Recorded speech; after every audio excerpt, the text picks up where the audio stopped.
Assalamualaikum warahmatullahi wabarakatuh. Perkenalkan, nama saya Salda Putriani Minarta dengan NIM 1862201-144. Di sini saya akan menjelaskan materi perkuliahan metodologi penelitian akuntansi yang dimulai dari slide 21 sampai ke slide 40. Baik, yang pertama ada sistematika usulan penelitian skripsi kuantitatif. Penelitian skripsi kuantitatif atau penelitian kuantitatif adalah penelitian yang datanya merupakan data kuantitatif, sehingga analisis datanya menggunakan analisis kuantitatif atau inferensi. Data kuantitatif biasanya dalam bentuk angka, atau data kualitatif yang diangkakan seperti 1, 2, 3, 4, dan seterusnya. Atau seperti skor 5, selalu, skor 4 sering, skor 3 kadang-kadang, skor 2 jarang, dan skor 1 tidak pernah. Lalu di sistematika usulan penelitian skripsi juga terdapat A. Latar belakang masalah, B. Tujuan pustaka, dan C. Penelitian. Dalam latar belakang masalah, yaitu berupa informasi yang tersusun secara sistematis berkenaan dengan fenomena dan masalah problematik yang menarik untuk diteliti. Maksud dari masalah yang fenomenal adalah biasanya saat menjadi perhatian banyak orang dan dibicarakan di berbagai kalangan. Latar belakang ini dimaksudkan untuk menjelaskan usulan mengapa masalah dalam penelitian ingin diteliti, pentingnya permasalahan dan pendekatan digunakan untuk menyelesaikan masalah tersebut. Baik dari sisi teoritis dan praktis. Lalu selanjutnya ada identifikasi masalah. Identifikasi masalah merupakan langkah yang diambil peneliti di awal riset. Peneliti melakukan identifikasi masalah dengan menjelaskan apa masalah yang ditemukan dan bagaimana masalah tersebut diukur dan dihubungkan dengan prosedur penelitian. Selanjutnya ada rumusan masalah. Rumusan masalah biasanya berbentuk pertanyaan-pertanyaan mengenai masalah sebuah hal atau kejadian yang berbentuk kalimat tanya yang sederhana, singkat, padat, dan jelas. Rumusan masalah juga mempertanyakan beberapa hal yang berkaitan dengan suatu penelitian, di mana nantinya jawaban dari pertanyaan inilah yang menjadi hasil penelitian itu. Lalu selanjutnya ada batasan masalah.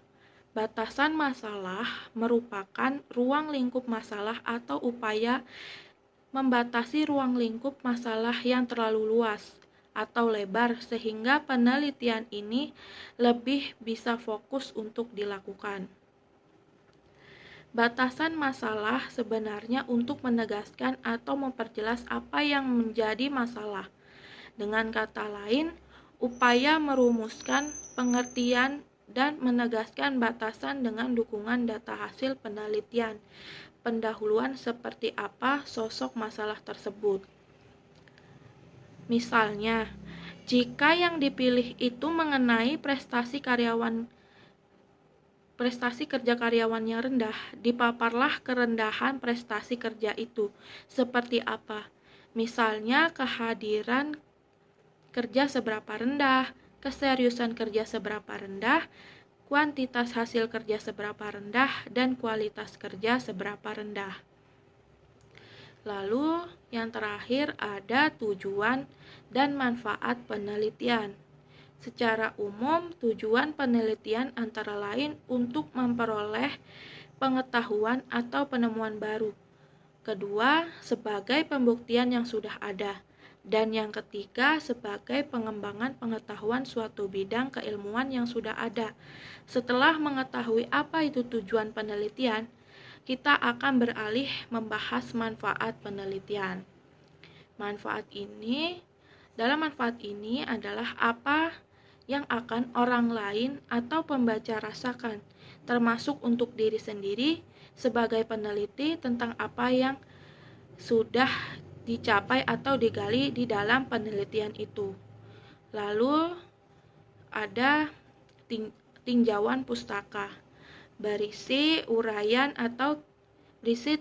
teori atau rujukan yang memberikan argumentasi teoritik terhadap konsep yang menjadi fokus penelitian. Dan biasanya juga berisikan hipotesis jika ada.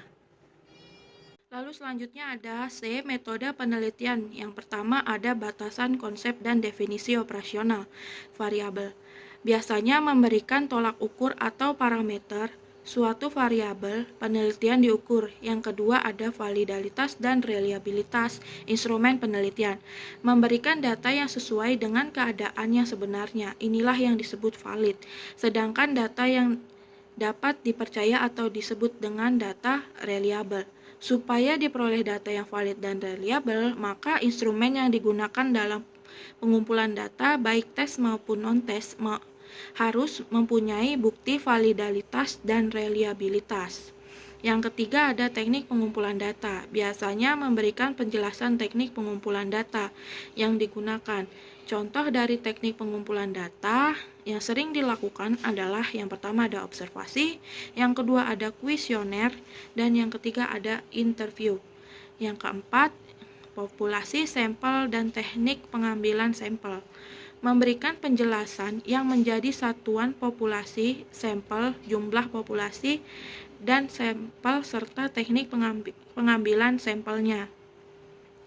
Lalu yang terakhir ada teknik analisis data, memberikan penjelasan teknik atau analisis atau uji statistik yang digunakan.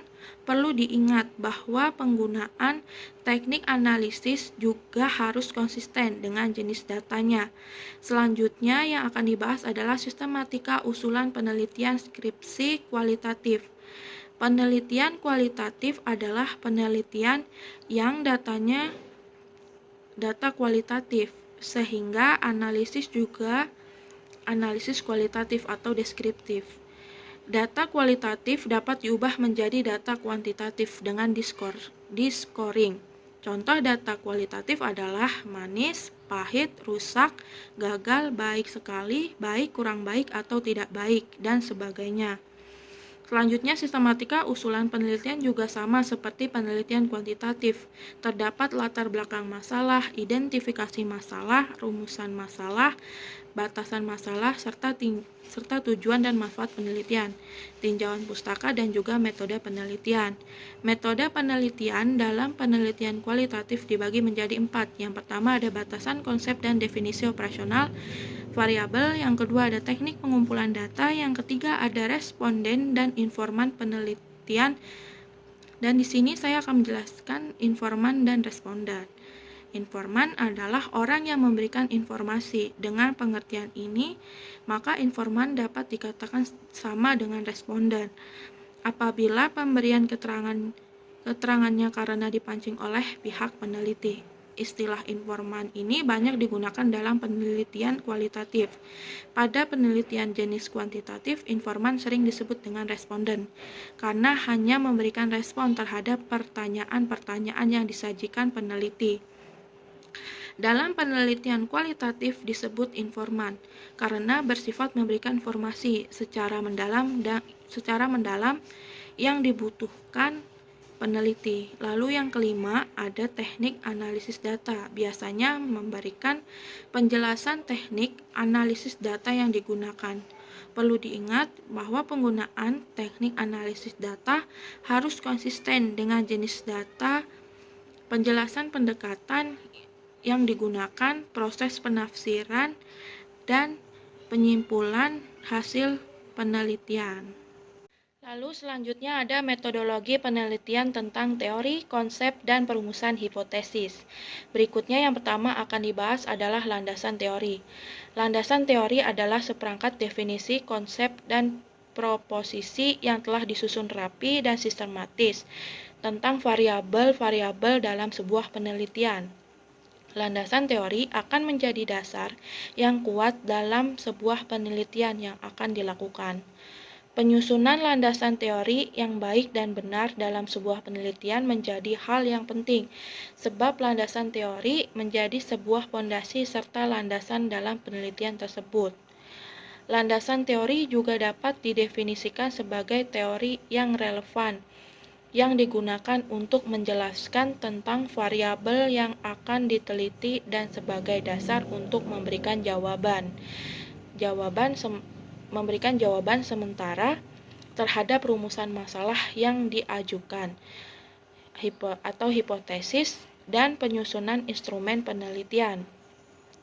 Lalu pada landasan teori harus diusahakan dengan pustaka terbaru, relevan, dan asli dari jurnal ilmiah. Lalu diuraikan dengan jelas kajian pustaka yang menimbulkan gagasan dan mendasari penelitian yang akan dilakukan. Selanjutnya ada manfaat landasan teori. Yang pertama, memperdalam pengetahuan tentang bidang yang diteliti. Yang kedua, mengetahui hasil penelitian yang berhubungan yang sudah pernah dilaksanakan. Yang ketiga, ada memperjelas masalah penelitian. Lalu penulisan sumber catatan, format dasarnya yang pertama ada teks berisi yang berisi nama keluarga pengarang, tahun terbitan. Yang kedua ada nama pengarang, teks dengan tahun terbitan. Lalu selanjutnya ada landasan teori, terdapat dua jenis. Yang pertama ada grand teori, yaitu melihat variabel yang telah dibuat, yang harus sesuai dengan variabel yang telah digunakan. Misalnya variabel yang dimasukkan adalah Y dan X, dijelaskan lalu dibuat kerangka berpikir. Lalu hipotesis dari penelitian terdahulu. Lalu yang kedua ada penelitian sebelumnya, yaitu upaya peneliti untuk mencari perbandingan dan selanjutnya untuk menemukan inspirasi baru untuk penelitian selanjutnya. Berikutnya dalam kerangka konsep ada paradigma penelitian, merupakan pola pikir yang menunjukkan hubungan antar variabel yang akan diteliti.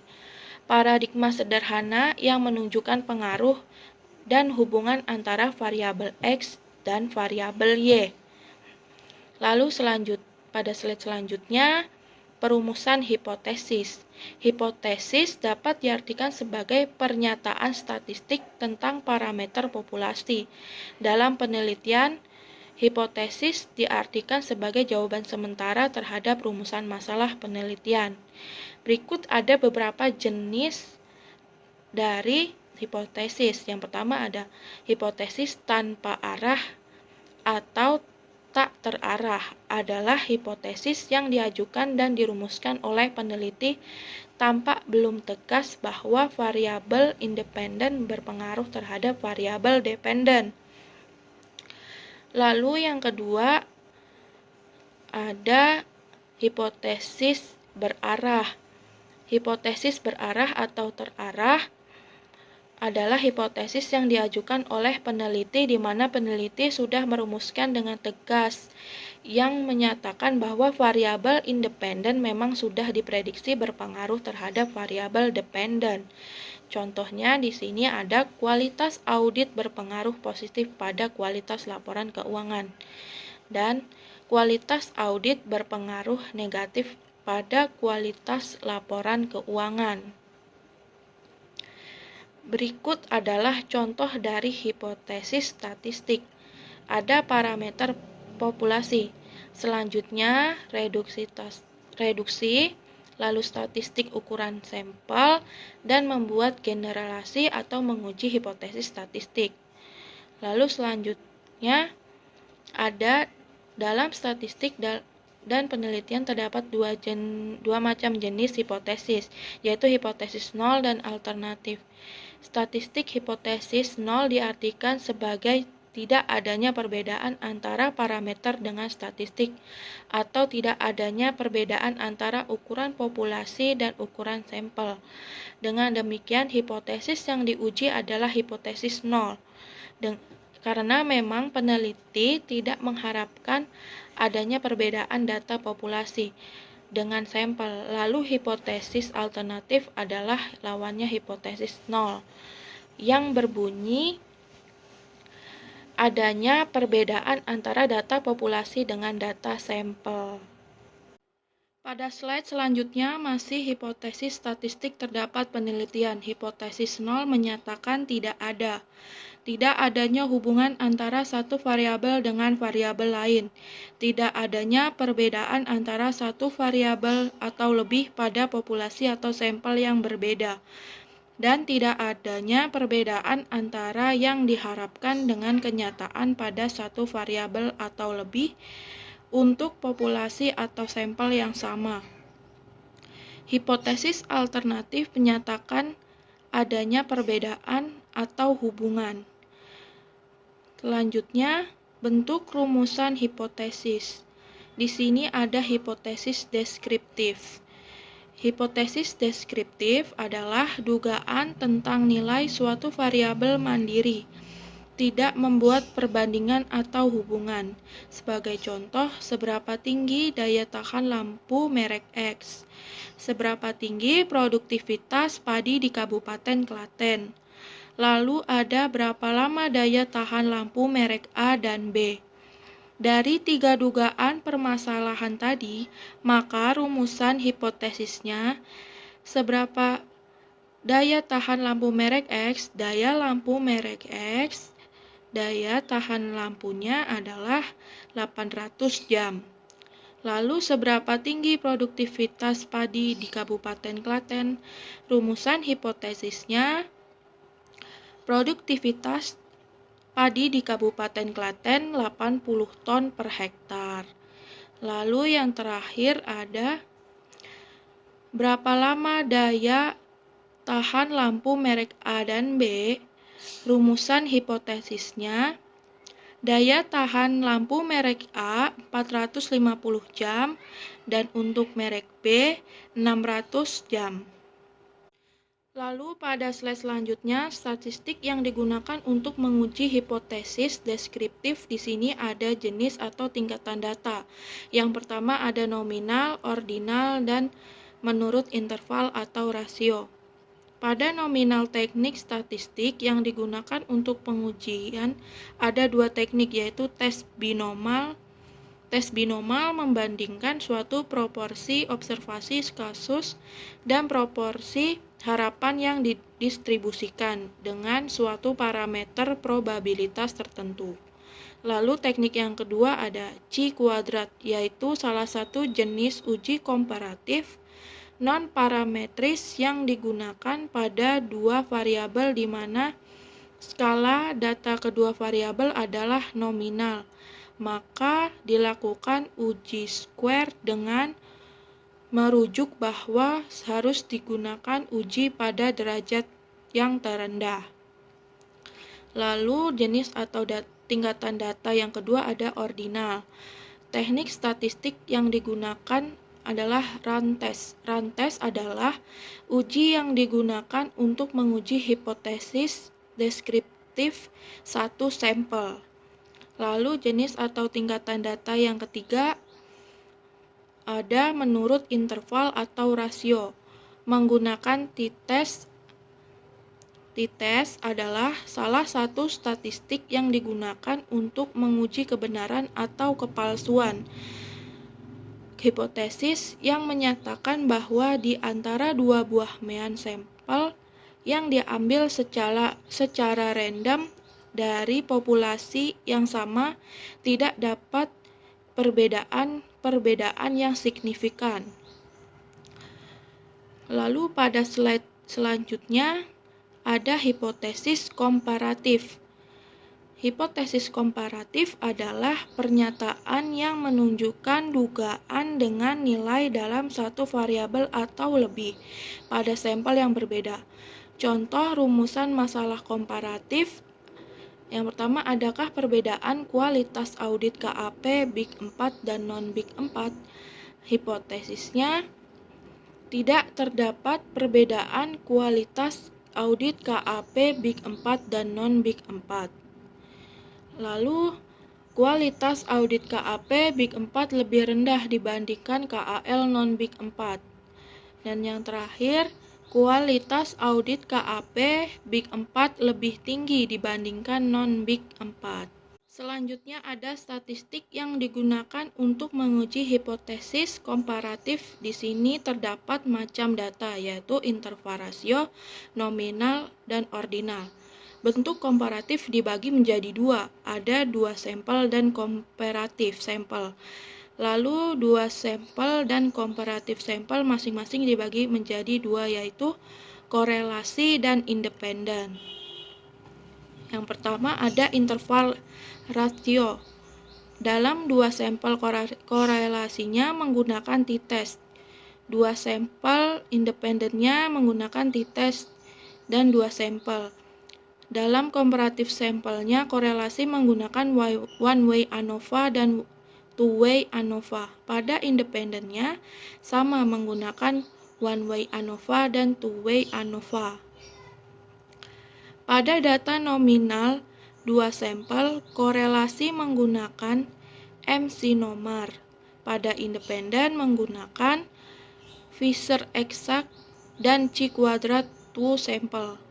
Pada komparatif sampel, korelasi menggunakan C-quadrat 4K sampel dan Cockham Q. Sedangkan pada independennya menggunakan C-quadrat 4K sampel. Dan yang terakhir ada ordinal. Pada bentuk komparasi dua sampel korelasi menggunakan Sykes test dan Wilcoxon method pairs. Independennya menggunakan median test, Mann-Whitney U test, Kolmogorov, Smirnov, dan Wolfowitz. Dan pada komparatif sampel korelasinya menggunakan Friedman dan two-way ANOVA. Dan pada independen menggunakan media extension dan Kruskal-Walshon ANOVA. Selanjutnya ada hipotesis hubungan asosiatif. Hipotesis asosiatif adalah suatu pernyataan yang menunjukkan dugaan tentang hubungan antara dua variabel atau lebih. Contoh rumusan masalahnya adalah adakah hubungan antara gaya kepemimpinan dengan efektivitas kerja. Rumus dan hipotesis nolnya adalah tidak ada hubungan antar gaya kepemimpinan dengan efektivitas.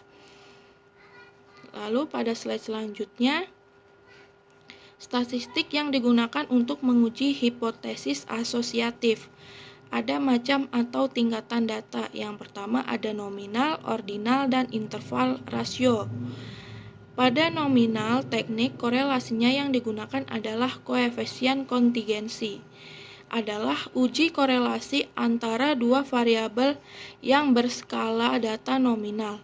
Fungsinya adalah untuk mengetahui asosiasi atau relasi antara dua perangkat atribut. Lalu teknik yang kedua ada ordinal. Teknik korelasi yang digunakan dalam Spearman rank dan Kendall tahu. Spearman adalah uji non-parametris untuk mengukur kesesuaian data yang bersumber dari dua subjek yang berbeda. Lalu Kendall tahu adalah merupakan statistik non-parameter. Korelasi ini digunakan pada data yang sama, seperti data yang digunakan pada korelasi Spearman dan sekurang-kurangnya data ordinal. Lanjut yang terakhir ada interval dan rasio. Teknik korelasi yang digunakan ada tiga. Yang pertama ada Pearson product moment, korelasi ganda, dan korelasi parsial. Pearson product moment adalah korelasi yang digunakan untuk data kontinu dan data diskrit. Korelasi Pearson cocok digunakan untuk statistik parameter. Ketika data berjumlah besar dan memiliki ukuran parameter seperti mean dan standar deviasi populasi. Lalu ada korelasi ganda, adalah suatu korelasi yang bermaksud untuk melihat hubungan antara 3 atau lebih variabel, 2 atau lebih variabel dependen, dan 1 variabel independen. Lalu yang terakhir ada korelasi parsial, adalah suatu metode pengukuran keeratan hubungan korelasi antara variabel bebas dan variabel tak bebas, dengan mengontrol salah satu variabel bebas untuk melihat korelasi natural antara variabel yang tidak terkontrol. Analisis korelasi parsial atau partial correlation melibatkan dua variabel. Lanjut pada slide yang terakhir, lalu membahas tentang hipotesis kausal atau sebab akibat. Hipotesis kausal adalah suatu pernyataan pengaruh dua variabel atau lebih. Contohnya, rumusan masalahnya adalah apakah gaya kepemimpinan mempengaruhi efektivitas kerja. Rumusan dan hipotesis nolnya adalah gaya kepemimpinan berpengaruh positif pada efektivitas kerja. Sekian penjelasan materi dari slide 21 sampai ke 40 yang saya sampaikan, kurang lebihnya mohon maaf. Wassalamualaikum warahmatullahi wabarakatuh.